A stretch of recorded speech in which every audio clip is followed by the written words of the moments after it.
You're looking for a mat cutter that actually lets you work without second-guessing each cut, something that fits on a small studio table but can still handle the larger boards you get when you're pulling together a gallery-sized piece. The hesitation most of us feel is that we've either bought a cheap handheld that drifts or a massive industrial machine that eats up space and money for a hobbyist's needs. The risk is spending on a tool that promises precision but ends up being a source of frustration when you line up the board, press the lever, and the cut is off by a millimeter. Link is in the description if you want to check the product details on Amazon.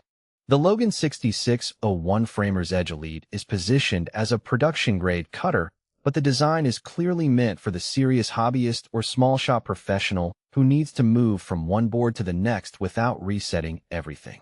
The first thing I noticed when I set it up on my 8-foot workbench was how the two quick-change squaring arms lock into place like a giant square.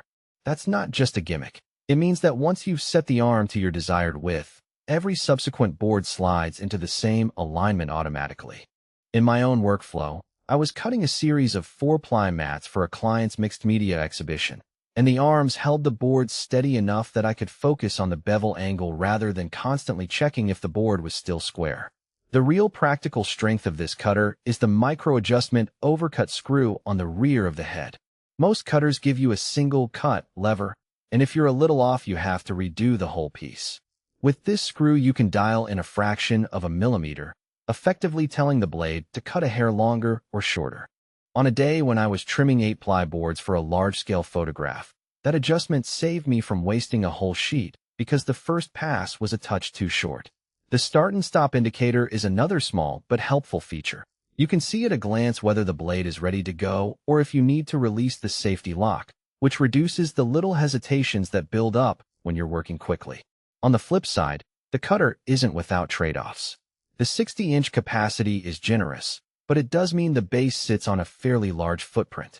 If you work in a cramped studio, you'll need to carve out a dedicated corner, and the unit isn't exactly portable. The dual straight or bevel head is a nice versatility, yet swapping between the two takes a few seconds and requires you to loosen a knob, rotate the head, and retighten. In a production run of dozens of cuts where you're constantly alternating between a straight edge and a 45-degree bevel, that change over time adds up. For someone who only ever does straight cuts, the bevel option may feel like unnecessary complexity. Who should consider adding this cutter to their tool belt?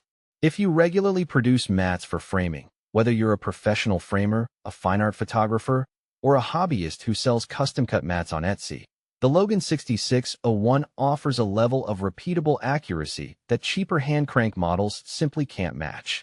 Its heavy-duty construction means the blade stays true even after dozens of cuts, and the adjustable production stops let you set a limit point so the blade won't overrun the board. That's a big safety win when you're cutting thick, multiply boards that can otherwise snag.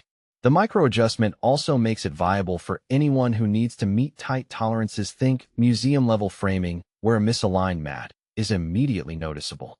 Conversely, if your mat cutting needs are occasional, perhaps you only do a few pieces a month for personal projects, a handheld rotary cutter or a simple guillotine might be more cost-effective. Those tools are lighter, take up less space, and you won't have to invest time learning how to set the squaring arms or adjust the overcut screw. Also, if you're working in a shared space where a 60-inch benchtop machine would dominate the area, you might want to look at a smaller tabletop model that folds away. One practical scenario that highlights the cutter's value is a recent commission I did for a local gallery. They needed 30 mats, each 2,436 inches, cut from 8-ply boards with a 3mm bevel on the top edge. Using a standard hand guillotine, I would have had to measure, mark, and cut each piece individually, then double-check every angle, a process that could easily stretch over a full day. With the Logan, I set the squaring arms to 24 inches, adjusted the bevel head, and used the micro-adjustment to fine-tune the overcut by 0.2 millimeters. The production stops let me feed each board to the same stop point, and I was able to run through all 30 cuts in under an hour, with virtually no wasted material.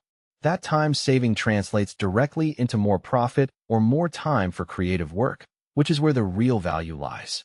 In terms of durability, the heavy-duty frame feels solid enough to survive the